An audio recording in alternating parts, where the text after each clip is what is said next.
एक दिन सुबह होती है। टूनी चिड़िया अंडे देने वाली थी। वह अंडे देने के लिए कोई अच्छी सी जगह ढूंढ रही थी।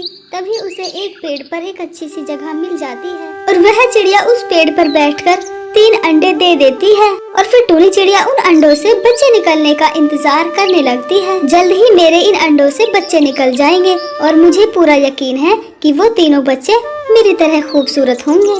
एक दिन सुबह होती है। चिड़िया के 2 अंडों से बच्चे निकल जाते हैं, जबकि एक अंडे से अभी कोई बच्चा नहीं निकलता है। ये आ गए मेरे दोनों बच्चे अंडे से बाहर। अभी एक अंडे से बच्चा नहीं निकला है। लगता है इस अंडे से बहुत ही सुंदर बच्चा निकलने वाला है, तभी इतना समय लग रहा है। चिड़िया उस अंडे से बच्चे निकलने का इंतजार करती रहती है। अगले दिन सुबह उस अंडे से भी बच्चा निकल जाता है। उस अंडे से निकलने वाला बच्चा देखने में बहुत ही बदसूरत था।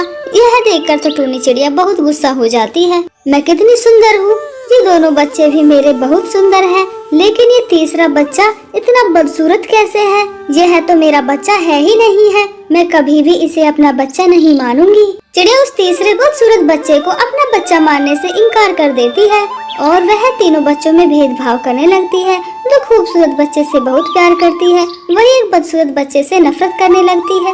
यह देखकर वह छोटा सा बच्चा बहुत उदास रहने लगता है।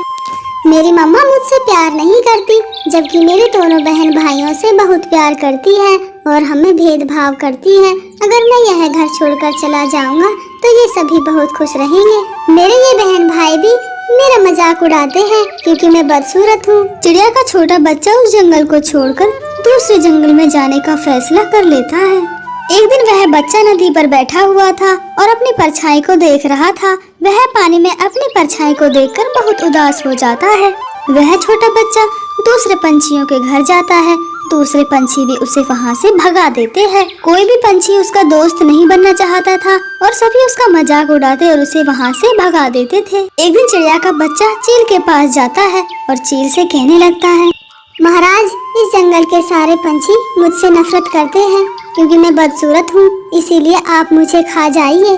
मैं बदसूरत बच्चा किसी के तो काम आऊँ। मैं आपका भोजन बनना चाहता हूँ, आप मेरा भोजन बनाकर खा जाइए। मैं तुम जैसे बदसूरत पंछियों को नहीं खाता हूँ, मैं तो सुंदर सुंदर पंछियों को खाता हूँ। बच्चे के बदसूरत होने के कारण चील भी उसे खाने से मना कर देता है और वह वहाँ से उदास होकर चला जाता है। ऐसे ही कुछ दिन गुजर जाते हैं। धीरे धीरे चिड़िया का बच्चा बड़ा हो जाता है और वह एक दिन नदी पर बैठा हुआ था। एक दिन नदी पर पानी पीने राजकुमारी चिड़िया आती है। उस राजकुमारी चिड़िया को नदी पर बैठा हुआ देखकर चिड़िया का बदसूरत बच्चा वहाँ से छिप जाता है और एक पेड़ के ऊपर जाकर बैठ जाता है। वहाँ से रानी चिड़िया को देख रहा था। जैसे ही रानी चिड़िया नदी पर पानी पीने बैठती है, अचानक से चिड़िया का पैर फिसल जाता है, जिसके कारण चिड़िया नदी में गिर जाती है और नदी में डूबने लगती है।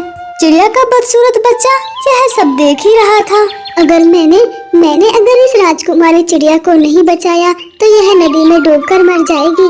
मैं जल्दी से जाकर राजकुमारी चिड़िया को बचाता हूँ। राजकुमारी आप घबराइए ना, मैं आ गया हूँ आपको बचाने।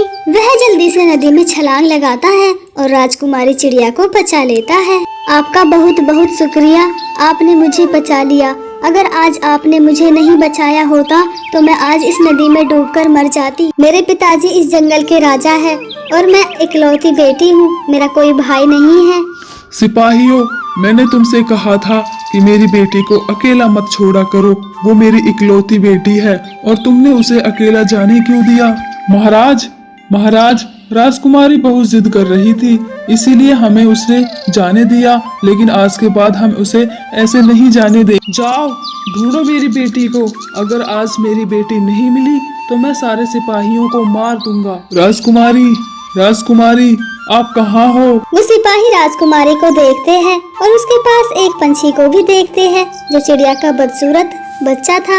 अब वह जवान हो गया था। तुम्हारी हिम्मत कैसे हुई इस जंगल की राजकुमारी से बातें करने की? कौन हो तुम? सिपाहियों मेरी बात सुनो।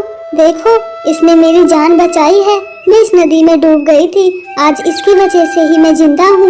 इसे हमारे साथ चलना होगा, हम इसको अपने राजमहल में लेकर जाएंगे। राजकुमारी उस बदसूरत चिड़िया को अपने साथ ले जाती है और अपने पिताजी को सारी बातें बताती है। उसके पिताजी रानी चिड़िया की सारी बातें सुनकर, मेरी बेटी की जान बचाकर तुमने मुझ पर बहुत बड़ा एहसान किया है। मांगो, तुम मुझसे मांगो, जो तुम मुझसे मांगोगे मैं तुम्हें वही दूंगा। वह बदसूरत चिड़ा अपनी जगह पर खामोश बैठा हुआ था। राजा के बार बार कहने पर भी वह राजा से कुछ नहीं मांगता है। राजा उसकी सच्चाई और अच्छाई को देखकर उस पर बहुत दया करते हैं और राजा उस चिड़ा की इस बात से बहुत खुश होता है। देखो, तुम मेरी इजाजत के बगैर मेरे इस महल से बाहर नहीं जा सकते। तब तक मैं अपना फैसला नहीं सुनाता, तुम यहाँ से जाना नहीं। जी महाराज, जैसी आपकी आज्ञा। एक दिन सुबह होती है और राजा अपने पास अपने मंत्री को बुलाता है। मुझे जिसकी तलाश थी आज वह मुझे मिल ही गया। मैं अपनी बेटी की शादी इस चिड़ा के साथ कराना चाहता हूँ। यह वाकई बहुत अच्छा है और ईमानदार है। मेरा कोई बेटा नहीं है। मैं अपनी बेटी की शादी इस चिड़ा के साथ करके इसे अपना उत्तराधिकारी बनाना चाहता हूँ। महाराज, मैं तो आपका मंत्री हूँ। मैं आपको यही सलाह देना चाहता हूँ कि आप एक बार फिर से सोचें और फिर से फैसला ले। कहीं यह फैसला हमारी राजकुमारी के लिए गलत ना हो। आप फिर से एक बार जरूर सोचें। महाराज, आप मुझे यहाँ से जाने दे। मैं देखने में भी बहुत बदसूरत हूँ और मैं बहुत गरीब हूँ। मैं राजकुमारी से शादी कैसे कर सकता हूँ? आप राजकुमारी की शादी किसी अमीर पंछी से करें। मैंने कहा ना, तुम मेरी आज्ञा के बगैर यहाँ से नहीं जा सकते। तब तक मैं तुम्हें यहाँ से जाने का आदेश नहीं दे देता, तब तक तुम यहाँ से कहीं नहीं जाओगे। इसके बाद राजा राजकुमारी को अपने पास बुलाता है और राजकुमारी से उस बंटी चिड़ा के बारे में बातें करने लगता है। जैसे ही राजकुमारी को पता चलता है कि उसके पिताजी बंटी चिड़ा के साथ उसकी शादी कराना चाहते हैं, राजकुमारी अपने पिताजी की यह बात सुनकर बहुत खुश होती है और वह उस चिड़ा के साथ शादी करने को तैयार हो जाती है। राजा अपनी बेटी की शादी धूमधाम से उस चिड़ा के साथ करा देता है। यह सब देखकर वह सभी बहुत खुश होते हैं। राजकुमारी भी उसके साथ शादी कर बहुत खुश होती है। इसके बाद राजा उस बंटी चिड़ा को उस जंगल का राजा बना देता है। आज से इस जंगल का राजा मेरा दामाद होगा। आज से यही मेरे सारे कामों को देखेगा और सारे पंछी इसी को आज से राजा मानेंगे। वह चिड़ा राजा बनने के बाद उस राजकुमारी के साथ खुशी खुशी रहने लगता है। तो देखा दोस्तों, यह थी हमारी आज की कहानी। इस कहानी से हमें यही सीखने को मिलता है कि हमें कभी भी निराश नहीं होना चाहिए और हमें अच्छे कार्य करते रहना चाहिए। हमारे चैनल को सब्सक्राइब करें, बेल आइकन को प्रेस करें। आपका धन्यवाद।